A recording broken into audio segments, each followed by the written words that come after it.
Hey, I'm Christian, and welcome back. Today we're talking about eighth note rests. So, if you remember from the previous videos, a rest is a beat of silence. It's just a little placeholder because while we're playing music, obviously we're making sound, and then we have to make silence or stop playing every once in a while. It's what helps make music interesting. Your measure still actually has to add up to its full duration. In the last video, I think I said it like 7 times. So you probably get the idea.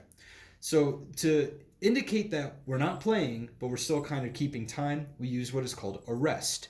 Now, we have shown you, or I have shown you, quarter note rests. I keep looking at my note thing over here, so I'm just going to move over here. I have added rests to my Elements of Music worksheet. I'm assuming once I get this thing all filled out, I'll probably make it available for a download. So stay tuned for that. But what I've done here is you might recognize this line from the previous lesson where I had the different notes and the note head and the stem, and we have whole note, half note, quarter note, eighth note. Now I've drawn the rests underneath.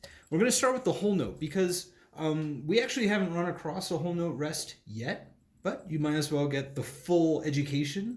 A whole note rest is a 4-beat rest. It's a 4-quarter note rest. Again, we're in 4/4 time, which means 4 beats and the quarter note gets the beat. So a whole note rest gets 4 beats. A half note rest gets 2 beats. We've actually seen these in the music. So there are 2 half note rests in this measure because we have to account for all the beats in the measure, right? Pretty soon that I'm gonna get a T-shirt that says that, account for all the beats in a measure. We have 1, 2, 3, 4. And then we have our quarter notes. There are 4 quarter notes in the measure because we're in 4/4 time. So we have 4 quarter note rests. 1, 2, 3, 4. Finally, this is the new one, eighth notes. So here's our eighth note rest. You notice it's like a little slanty guy with a single little curly Q flag thing on there. Those are technical terms. Eighth note rest will take the place of 1 eighth note. So where's my pen?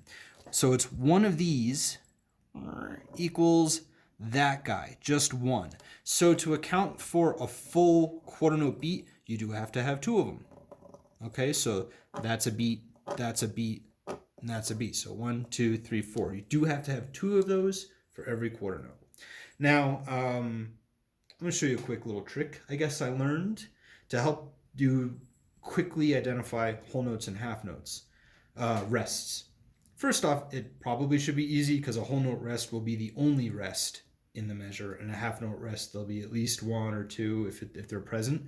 But one thing, if you have to like draw your own and a way to remember, is the whole note, because it's whole, it's heavy, and so you might be able to see this. It's actually attached to this line here.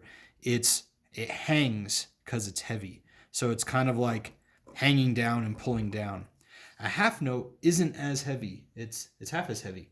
So because of that, it actually doesn't hang from this line. It sits on top of the line below it. It's the middle line, and it floats on top. And someone described it as it's a little boat floating on water. It's not as heavy, so it floats. So half note goes on the line, floating on top. Whole note is heavy. It hangs from the line above.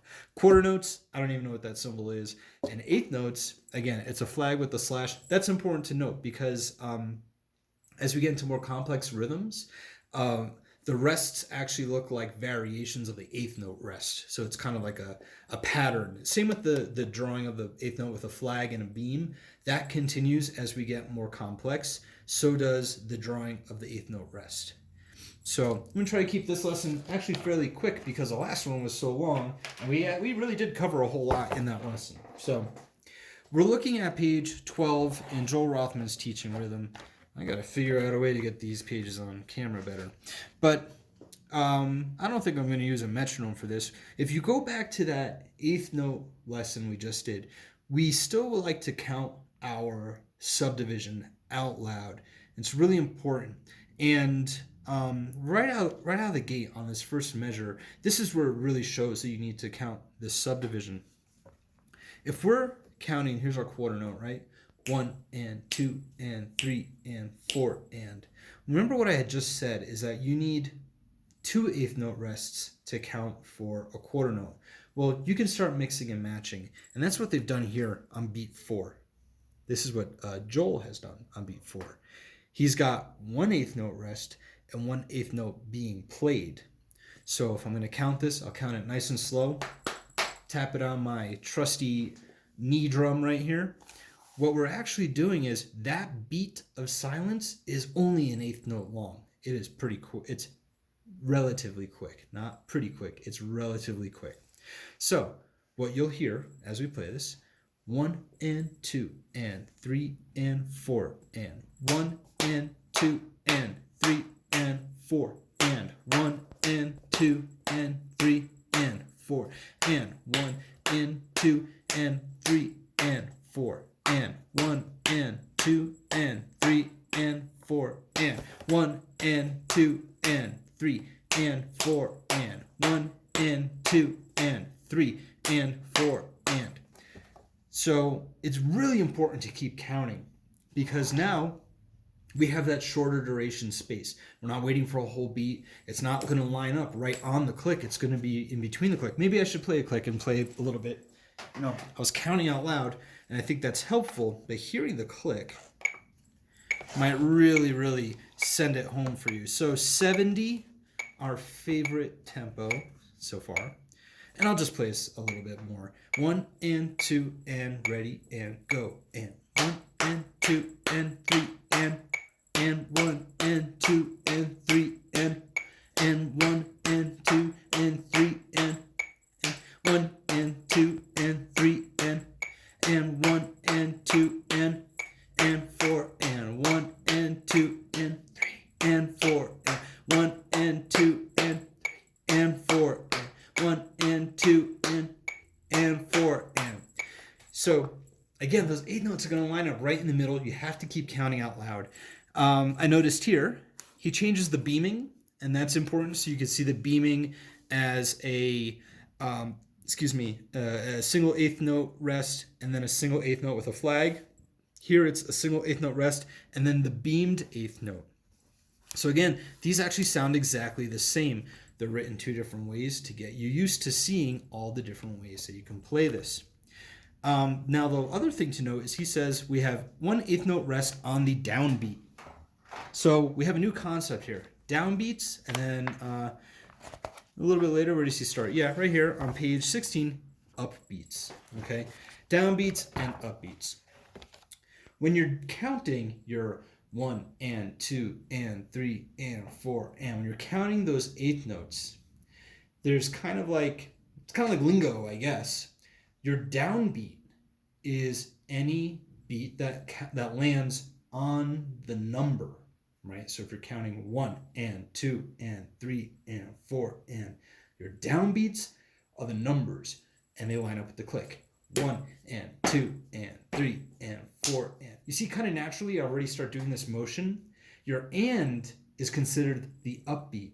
And if you think of this motion, 1 and 2 and 3 and 4 and down, up, down, up, down, up, down, up.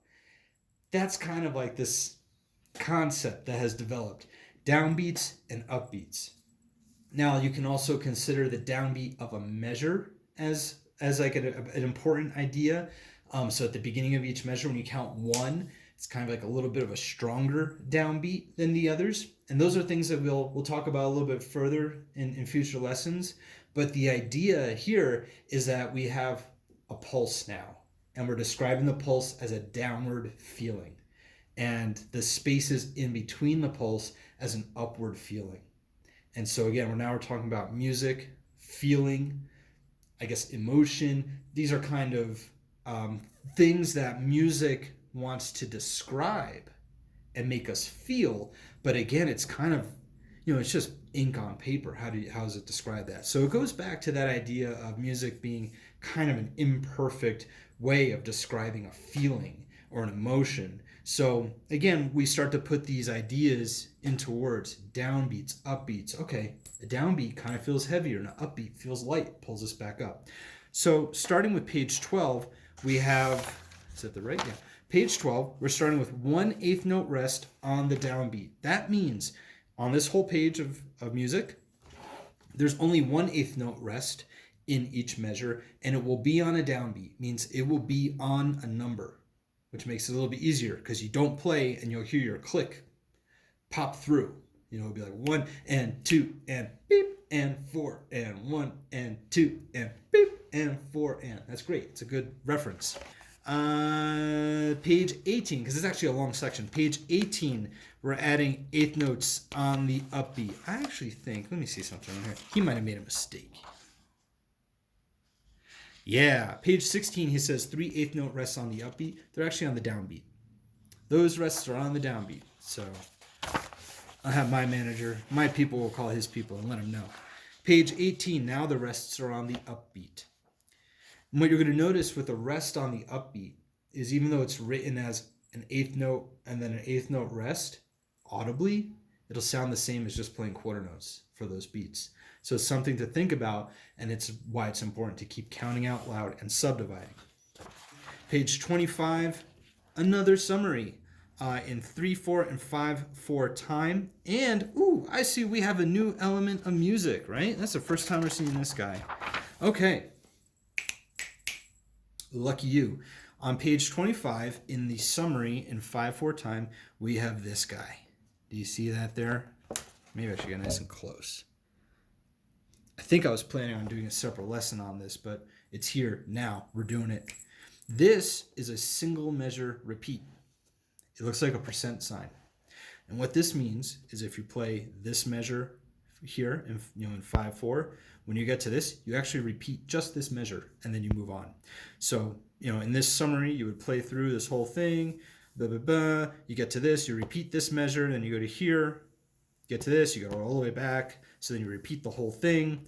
When you get here, you repeat this measure. And so it's a shorthand way. Instead of writing the same rhythm over and over and over again, you can write it once and then just put that little percent sign, repeat sign. It just says, yeah, play it again, play it again, play it again. Let's see. Oh, yeah, that's the last thing in this lesson. So really good. We just learned about upbeats and downbeats, and really the kind of concept that they're more about a feeling. Downbeats happen on the numbers, upbeats happen on the ands. And you have now between page 12, I think it's page 12 and 25, 13 pages of eighth note exercises. Now when I think back, like when I learned this, that's 13 weeks. 13 weeks of lessons of eighth notes. So you really get it down pat. But you'll find eighth notes on upbeats, downbeats. Remember, you need 2 eighth notes, either a combination of a note and a rest, 2 notes, 2 rests. You need 2 of them to make a quarter note beat. And that's, again, that idea, your conservation of time that I had mentioned. Again, as we get into deeper rhythmic ideas, that's going to play more and more of a part. So I think that's it. We'll try to keep this one nice and short. Thanks for joining me. You can find more lessons on christianjohnsondrums.com. I have like drum set stuff, pad stuff, things for drummers. And then like and subscribe. I'm trying to go through all of Joel Rothman's teaching rhythm as a primer, and then we're going to get into some more complicated rhythmic studies going forth. So I really hope you join me for that. I'm looking forward to it because we're going to start really picking up the pace now that we've got some of these basics down and getting into some pretty complicated things. So that's all I got for today. So thank you for joining me, and I will see you next time.